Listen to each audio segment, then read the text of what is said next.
Je vois déjà Ludo qui pèse sur les attitudes défensives. Je sens qu'on va avoir un grand Ludo. Est-ce que la victoire de l'Olympique Lyonnais, c'est une victoire qui prouve que l'Olympique Lyonnais va être 3e? Habillage, est-ce que vous voulez en régie? 20, hein. Là, c'est affirmatif, hein, Ludo. Moi, j'avais visé Lille, donc je vais rester sur Lille. Donc non. Samir? Oui. À minima, on a un duel. Félix? Oui. Oui. Régis, faites ce que vous voulez. Samir, il a dit non? Oui, oui. Ah, je vais avec Samir. Ah, donc ça fait duel. On a non, oui, oui, oui. Voilà, exactement. Ludo, qui voulait affronter? Régis, tiens. Régis. Ah non, mais moi je voulais faire un super duel. Ah bah, non, mais Régis, c'est trop tard. Non, Il a dit non, il a dit non finalement. Il a dit non. On peut Il se a faire dit un non, super je duel. Mais non, il faut faire un super duel. Bah, Joe, il a dit non, il a dit non. Il a dit non. Moi, ce que j'aime avec Régis, c'est que c'est un homme de Et il est conviction. pas là. Non, mais il se sacrifie pour l'émission. Il est tellement beau. habitué à mentir à C'est la donc- presse. Une fois de plus, une fois de moins. Non, mais franchement, Démasqué, démasqué. C'est donc un super duel. Président, vous pouvez appeler Donc le jingle. finalement, c'est un super jeu. On y va. Allez. On a donc associé, et vraiment c'est un super duel de conviction, Régis Brouard et Ludovic Obraniak. Qui commence? Vas-y, Ludo. Honneur, je vais commencer. oui, le plus Honneur à convaincu, vous, peut-être. modestement. Et j'ai la team des oui. C'est une victoire qui prouve que Lyon va finir 3e. C'est Samir qui prendra la gonfle en premier. Il est associé à Félix Roy. Samir, 30 secondes ou plus si vous n'avez pas envie que Félix parle. C'est vous qui décidez. Super duel. Oui, parce que ce soir, ils nous ont montré qu'ils étaient au-dessus, même contre un concurrent direct. En plus de ça, l'OL est dans une dynamique, ils ont fonctionné sur la saison par dynamique, là ils sont dans une dynamique positive. Il reste que 2 journées, dont une journée à domicile, qui aura peut-être Lens, qui n'aura peut-être rien à jouer. En plus de ça, ils ont les retours de tous les joueurs, de tous leurs joueurs. Donc l'effectif se bonifie, se remplit avec Nouama, avec Fofana qui revient. Donc pour toutes ces raisons-là, pour moi, c'est un grand oui. Ludo?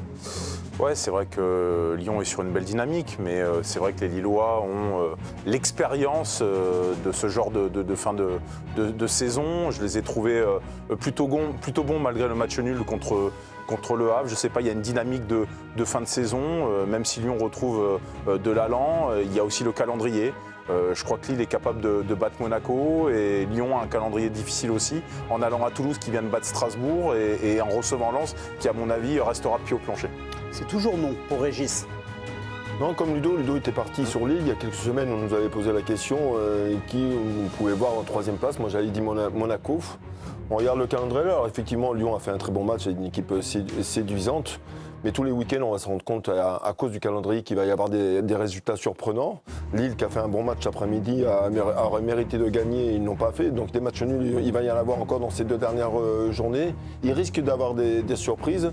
La victoire de ce soir de Lyon n'assure pas une 3e place pour le moment. Pour conclure, Félix?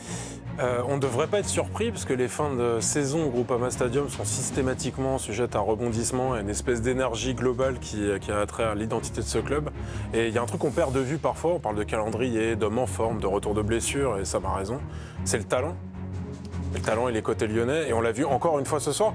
Je pense que Ludo va nous faire tout à l'heure un plaidoyer que je vais écouter avec énormément de gourmandise sur les erreurs défensives et les erreurs de relance. Sauf que pour exploiter ces erreurs, quand on voit tous les matchs de Ligue 1, il faut le talent.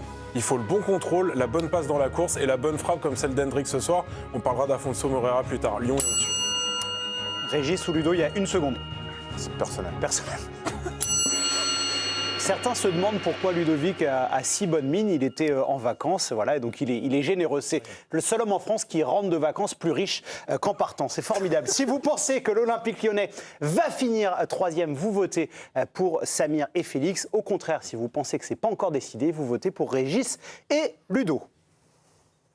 Oula. Oui, j'aimerais bien. Ah oui. Mais ce n'est pas un match qui prouve. L'avantage, c'est que ça dépend que de Lyon. C'est ça, ils ont... Si eux, ils gagnent leur match, ils ont un match à domicile contre Lens, effectivement, qui jouera plus rien. On ne sait pas. Ils seront 2e. Voilà, ils seront 2e, à la rigueur 3e si Lyon les rattrape, mais ça s'arrêtera là. Donc, Si, on le sait, parce que si Lyon ne gagne pas, le précédent match, donc même si Lens perd, ils auront la certitude d'être 2e. Donc Après, on moi, le tu sait. connais Pierre Sage, c'est pas dans ses habitudes non, de ils vont lâcher un jouer. match. Et ils vont jouer, mais Lille-Monaco, ils vont jouer aussi les deux. Voilà. Et ils vont se déchirer de la même manière. Donc, pour moi, j'aurais tendance, j'ai pas été optimiste toute l'année avec Lyon, mais quand je les vois jouer comme ils jouent, quand je vois les joueurs qui récupèrent le potentiel qu'ils ont, je me dis, il reste 2 matchs. On sait comment se finissent les saisons à Lyon en général. Oui, j'irais dans le sens de dire, j'ai envie de prouver que c'est bien. Donc j'irais vers ceux qui ont défendu la place de l'Olympique Lyonnais. Donc point pour Samir et Félix. On voit quand même le classement de Ligue 1. Il y a encore pas mal d'incertitudes. Juste, on en parle dans quelques instants, la situation pour l'Olympique de Marseille. Avec la victoire de l'Olympique Lyonnais, l'OM ne peut plus être 3e, donc qualifié directement en Ligue des Champions. C'était l'objectif principal des dirigeants olympiens. On aura un thème sur la saison de Marseille et l'avenir d'Habib Beye dans quelques instants. Je crois qu'on peut enlever même qualifié pour la 4e place. On ne sait pas. Il suffit d'un point, que Lille prenne un point et c'est fini. Moi, Raymond, je me fie aux mathématiques. Je reste prudent, il faut raison garder, tête froide conservée. C'est comme ceux qui défendaient l'idée que Lens allait rattraper le PSG. C'est pareil toute l'année. Ça n'a rien à voir. Déjà qu'on a une émission raccourcie, on déborde pas. Autre question, Ludo. Est-ce qu'ils vous ont impressionné ce soir, les Lyonnais ? Oui, ils m'ont impressionné parce qu'ils sont calibrés en mode Ligue des Champions. À défaut de certains, ils ont pris le pli de l'importance de cette fin de saison. Ils vivent une saison assez miraculeuse. C'est-à-dire qu'on voit quand même que quand cette équipe est au complet, on voit que le staff et les dirigeants ont quand même bien bossé. Quand on voit les rentrants, c'est quand même un effectif qui a de la ressource et qui a aussi du panache, je trouve. Les petits Morera, les petits Mera, Hendrick qui ce soir, même si parfois, c'est vrai que Raymond, je pense, va le dire, mais qui peut être brouillon par moment, mais qui apporte une énergie, qui a cette volonté tout le temps d'aller vers l'avant. Ouais, c'est une équipe qui a eu des hauts et des bas, mais lorsqu'elle est au complet, elle est quand même assez redoutable. Et l'importance du moment, en fait, l'importance du contexte que n'ont pas forcément pris d'autres sur cette journée-là. Alors c'est vrai que Lyon prend une épaule d'avance. Ouais. Oui, mais c'est une chose, c'est qu'ils n'ont jamais paniqué. Ils n'ont jamais cédé à la panique. À un moment donné, ils ont fait 10 victoires d'affilée. Et puis ils ont enchaîné ensuite sur des défaites, je crois, 5, 6. Enfin, il y a 9 matchs sans gagner, je crois. 9 matchs sans victoire. C'était pas que des défaites, il y avait des matchs nuls également. Oui, des matchs nuls. Donc, et même dans ces moments-là, on a vu qu'ils étaient soudés, qu'ils... Et l'élimination en Europa League aussi, qui leur a fait un peu de mal également. Oui, du mal à l'instant T, mais du bien à moyen terme, parce que ça a permis aussi au club de jouer plus qu'un match par semaine, et du coup, ça a régénéré un petit peu l'effectif. Et puis, l'OL a le facteur X, on n'en a pas encore parlé, mais c'est Tolisso. Quant à ce joueur-là dans ton effectif, quand on voit ce qu'il fait encore aujourd'hui, avec 2 passes D et 1 but, on ne peut que le louer, on peut que même pousser le sélectionneur à, pourquoi pas, lui laisser 10 buts, pour lui. J'ai l'impression qu'il n'ira pas à la Coupe du Monde, malheureusement. J'adorerais, mais...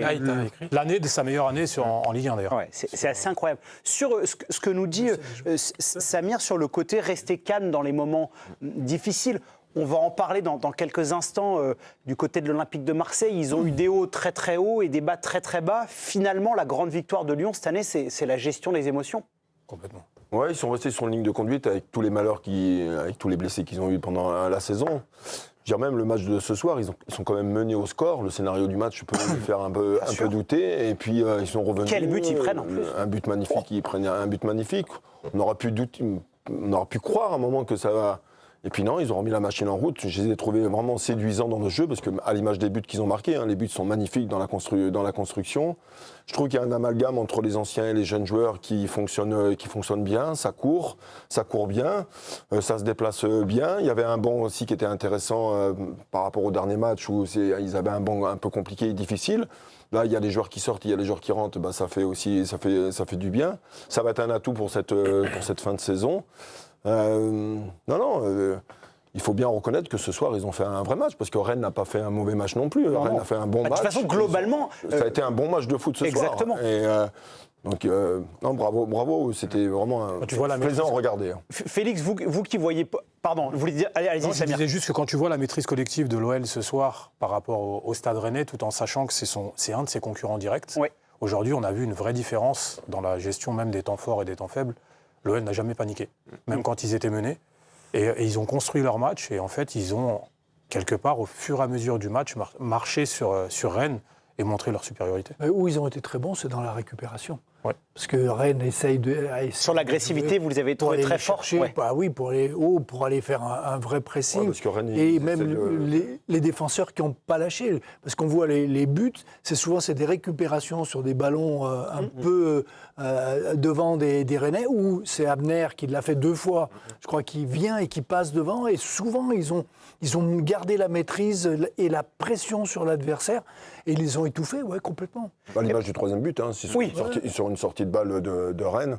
Ça, je pense que ça a été vu et travaillé. Et effectivement, Raymond a raison. Même les défenseurs n'ont pas eu peur de sortir très très haut, même dans les situations hautes, même très très hautes. Et ils ont récupéré le ballon. Et ça a été bien joué parce que ça a été terminé en une touche. Avec Tolisso qui arrive à trouver dans la passe, dans l'intervalle, dans la surface. Non, Ouais. Bah ça, c'est preuve de confiance. Tanguy, je crois qu'on a une très bonne déclaration dans les buteurs du soir. C'est Yaremchuk qui parle de la Champions League. Oui, effectivement, les premières minutes étaient difficiles après leur but exceptionnel, signé Moussa Altamari. Mais on a bien réagi, on est vite revenu. Plus que 2 finales pour jouer la prochaine Ligue des Champions. Voilà les mots de Roman Yaremchuk.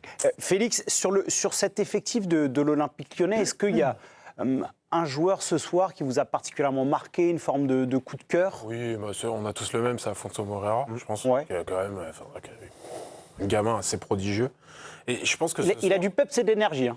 On ne peut pas lui enlever. Non, mais parfois, il y a des joueurs qui... et l'expression extrêmement... Oui, oui, non, mais bien sûr. Non, c'est vrai, on dit beaucoup du peps. Non, mais c'est Excusez-moi d'être vieux. Hein. Non, mais c'est pas, ça vous va si bien. Je pense qu'on a assisté paradoxalement, parce qu'à Lyon, je pense qu'il n'y a pas une seule institution en France où les hommes ont à ce point-là, peut-être Marseille, qui est hors compétition, mais où les hommes ont à ce point-là défilé, changé à des postes stratégiques. Et paradoxalement... Il y en a un, il nous manque pas, quoi. John Textor, plus il est loin, mieux c'est quand même. C'est vous qui l'avez dit. Du football français, je parle. Et je trouve que paradoxalement, on a assisté ce soir à un match entre une équipe en début de projet, Rennes, et une équipe en milieu de projet. Pour moi, les 3 personnes fondamentales dans ce qu'on est en train d'observer à l'Olympique Lyonnais, c'est Pierre Sage, qui a réappris à cette équipe à une discipline collective. Chose qui, on parlera de Marseille tout à l'heure, parfois se perd, y compris dans des grands clubs. Au moment où il prend l'équipe, jusqu'à qu'il soit débarqué un petit peu dans l'urgence.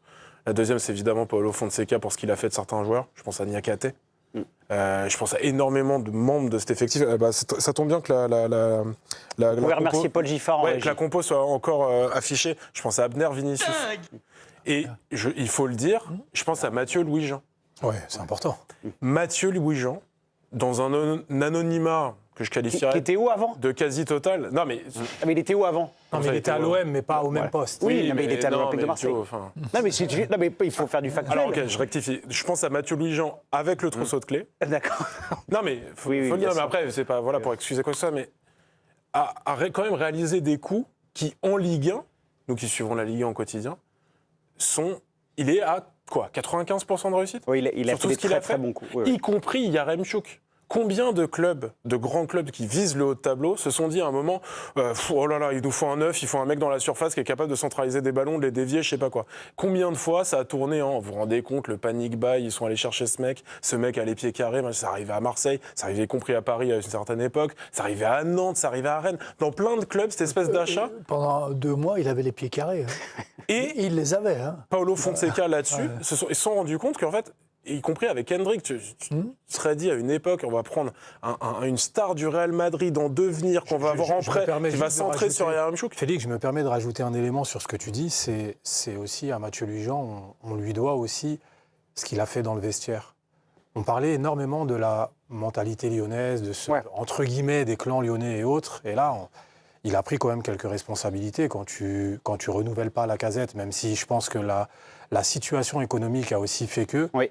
Mais quelque part, il a un peu aussi assaini le vestiaire. Là, quand on voit la mentalité d'un Niakate, quand il a narté, je ne sais pas si vous avez vu l'image, il a traversé, il a fait 40 mètres, il est venu voir narté et il lui a glissé 3 mots. Quand on voit cette mentalité-là, ça compense aussi parfois. Tu vends Cherki parce que grosse vente. Oui. Début de l'année, les supporters sont vent debout parce que Georges Mikotadze va être cédé à Villarreal, Oui. ce qui déchire le cœur d'à peu près tout le monde. Les Lyonnais déjà, qui sont un peuple extrêmement homogène, et les observateurs du foot qui disent c'est pas possible, c'était son rêve. Tu fais l'opération. Ouais. Mikotadze fait une fête, c'est le soir du Lyon-Marseille, Oui. 5e journée. Lyon-Marseille où Mikotadze fait ses adieux. Et ça, c'est des scènes déjà que tu retrouves dans pas beaucoup de clubs en termes de fusion entre le public et Et c'est des scènes qui marquent les coéquipiers. Et l'intelligence aussi. On parlait de panic buy tout à l'heure. Ils ont préféré prendre personne et faire 6 mois, entre guillemets, sans réelle avant-centre, pour sûr. ensuite faire sur le mercato d'hiver, Hendrix, voilà, ils ont pris le joueur qui leur manquait à ce moment-là. Et Les Tolisso qui joue avant-centre. C'est Tolisso c'est vrai, qui jouait c'est vrai. Fun-Up. J'aimerais dans quelques instants, on aura Christophe Pellissier à la JOCR qui s'est imposé aujourd'hui. Une très très belle victoire des Auxerrois qui croient encore au maintien parce que pour l'instant ils sont barragistes puisque le FC Nantes a battu l'Olympique de Marseille 3-0. Mais victoire de la JOCR aujourd'hui. Le coach d'Auxerre sera avec nous dans quelques instants. J'aimerais, Ludo, qu'on dise un petit mot quand même du Stade Rennais. Ce soir qui n'a pas fait un mauvais match. Je crois que c'est Régis qui l'a souligné. Ils se sont bien battus tout de même. Non, il faut être deux pour faire un beau match. Et ce que je dois dire, c'est que Francaise a trouvé toute sa place dans ce club. Je revois sa patte. Et puis, il y a quand même des complémentarités. Il a trouvé des binômes. Je pense notamment à celui Mbolo-Le Paul. Lorsqu'Mbolo laisse passer le ballon entre les jambes et que Le Paul est juste derrière, ça veut dire que quelque part, il y a une complicité entre les deux qui a été vue par l'entraîneur. Aussi le fait de laisser en place Altamari, qui avait été un petit peu secoué sous l'ère Habib Beye, et à qui on refait confiance, et qui quand même est un joueur atypique. Parce qu'il peut avoir des fois des attitudes qui sont à l'ouest, mais ce but, il était à l'est. Honnêtement, cette reprise de volée, c'est un garçon, moi, quand il arrivait à Montpellier, qui m'avait beaucoup impressionné par sa capacité de vitesse, de puissance, et que c'était un très très bon finisseur. Et la patte francaise est là. En tout cas, on parlait de début de projet. C'est quelque chose qui doit ravir, à mon avis, les dirigeants du Stade Rennais, qui n'ont pas pris que des bonnes décisions ces dernières années, ces derniers mois, et qui se disent « Non, mais au moins, là, on a une belle base de construction. » Donc cette équipe de Rennes, elle est ressuscitée par rapport à ce qu'on l'avait laissé. Mais en même temps, c'est un club qui doit être là. Parce qu'au vu des investissements, des moyens, des investissements, oui, on le répète. Des propriétaires, au vu de plein de choses, cette équipe, en fait, on est souvent gentil avec le Stade Rennais. Mais c'est une équipe qui maintenant doit compter. Non, mais c'est une équipe qui doit compter dans le paysage français par rapport à. Sur les 2-3 derniers mercatos, regardez les investissements.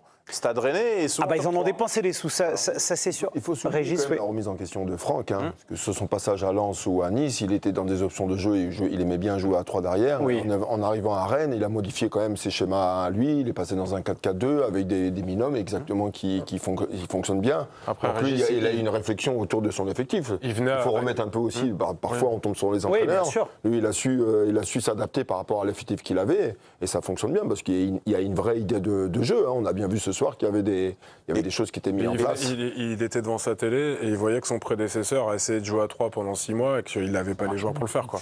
Il ne pouvait pas arriver en disant, moi, avec le même système. Il y en a qui n'ont pas bougé. Oui, mais il y en a qui pas dire, je prends le même système. Mais Félix, vous êtes incroyable. Non, mais c'est fou. Non, mais moi, je trouve qu'il a raison quand même. Il faut saluer. C'est pas facile de renoncer quand on est un coach. Tu regardes il a une vision sur les entraîneurs. Il n'aime pas les coachs en fait. Il n'aime pas les coachs. Francaise, il a regardé quand même Rennes devant sa télé. Il a vu ce qu'essayait de faire Habib Beye à 3 et avec Tamari, Piston et compagnie. Donc il s'est bien rendu compte, Francaise. Peut-être qu'il reviendra l'année prochaine à son système à 3. Mais c'est pas une obligation, Félix, qu'il n'était pas obligé de le faire. Après, ça dépendra du recrutement. Bien sûr. Après, quelle possibilité il a de recruter et du sien. Et il dira si je trouve des joueurs pour jouer dans le système que je veux, je le fais. Sinon, je m'adapte. Il n'y a pas de mauvais coach avec des mauvais contextes. Exactement. Très belle conclusion.